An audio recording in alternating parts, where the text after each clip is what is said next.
இந்த தர்பூசணிய இன்ஜெக்ஷன் மூலமா கலர் வர வச்சிருக்காங்க அப்படின்னு சொல்லி வீடியோ வெளியிட்டு இருக்காங்க. இதுவும் ஒரு வகையான தண்ணி தான். இத நிறமாற்றப்பட்டிருக்காங்க. இத எந்த அதிகாரியாவது சோதனை செஞ்சு இத நிறமாற்றப்பட்டிருக்காங்க, இது உடலுக்கு கேடு அப்படின்னு சொல்லி வீடியோ அறிக்கைய வெளியிட்டு இருக்காங்களா? கடைசியா விவசாயிங்க வயிற்றுல தான் அடிக்கிறாங்க. இதனால ஆயிரக்கணக்கான ஏக்கர் தர்பூசணி சாகுபடி செஞ்ச விவசாயிகள் பெரிதளவுல பாதிப்படைச்சிருக்காங்க. இப்ப நீங்க பாக்குறது நிறமூற்றப்பட்ட செயற்கை முறையில உருவாக்கப்பட்ட குளிர்பானங்கள். அடுத்ததா நம்ம விவசாயிகள் விளைஞ்ச தர்பூசணி.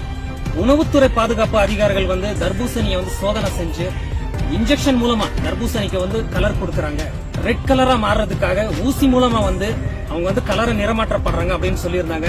நம்ம விவசாயிகள் சார்பா ஒரு தெளிவான விளக்கத்தை கொடுக்கத்தான் இந்த பதிவை நாங்க பதிவு செய்யறோம். இப்போ நம்ம தர்பூசணியை நம்ம கட் செய்ய போறோம். இதோட நிறம் ரெட் கலர் எப்படிங்கறதையும் இந்த செயற்கை முறையில உருவாக்கப்பட்ட குளிர்பானத்தோட நிறங்கள் எப்படிங்கறத ஒரு தெளிவான விளக்கம் பாருங்க.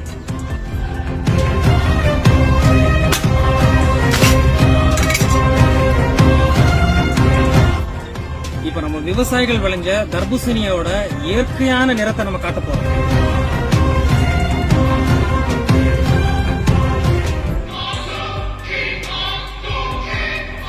இது பாத்தீங்கன்னா தர்பூசணியோட இயற்கையான நிறம். அதாவது இந்த ரெட் கலர் எந்த ஒரு இன்ஜெக்ஷனும் போடாம நம்ம விவசாயிகள் விளைஞ்ச தர்பூசணியோட இயற்கையான நிறம். இப்ப அடுத்ததா நம்ம பார்க்க போறது நாவப்பழம்.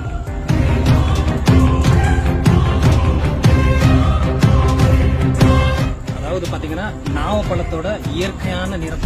ஒவ்வொரு பழத்துக்கும் ஒவ்வொரு நிறம் இருக்கு.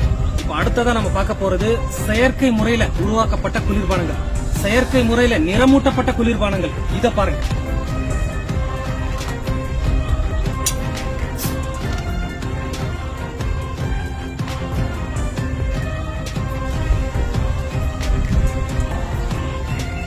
இப்ப நீங்க பாக்குறது சுத்தமான தண்ணி.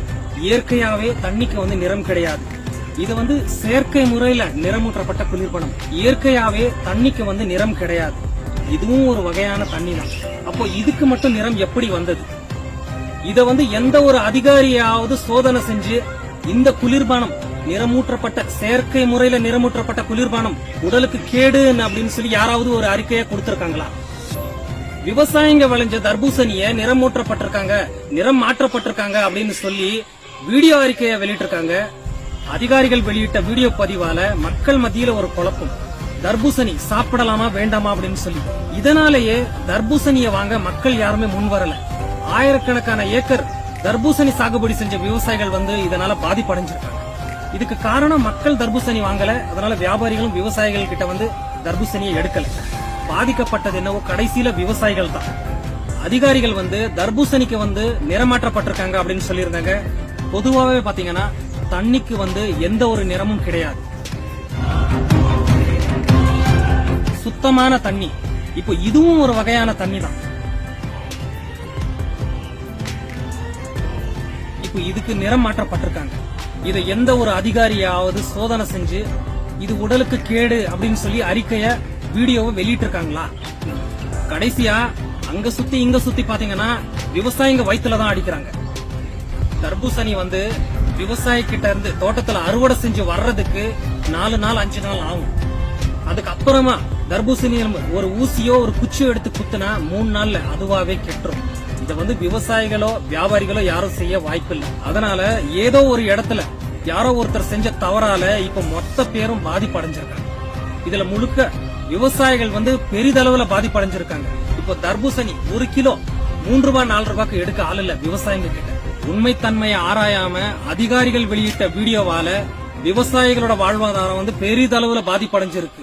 இப்போ அந்த அதிகாரிகளை நம்ம தமிழக விவசாயிகள் பாதுகாப்பு சங்கம் சார்பா நாங்க வன்மையா கண்டிக்கிறோம். இப்போ இந்த செயற்கை முறையில நிறமூற்றப்பட்ட செயற்கை முறையில உருவாக்கப்பட்ட இந்த குளிர்பானங்களுக்கு யார் நடவடிக்கை எடுப்பா? இத பத்தின உங்களோட கருத்தை கமெண்ட் பாக்ஸ்ல தெரிவிங்க.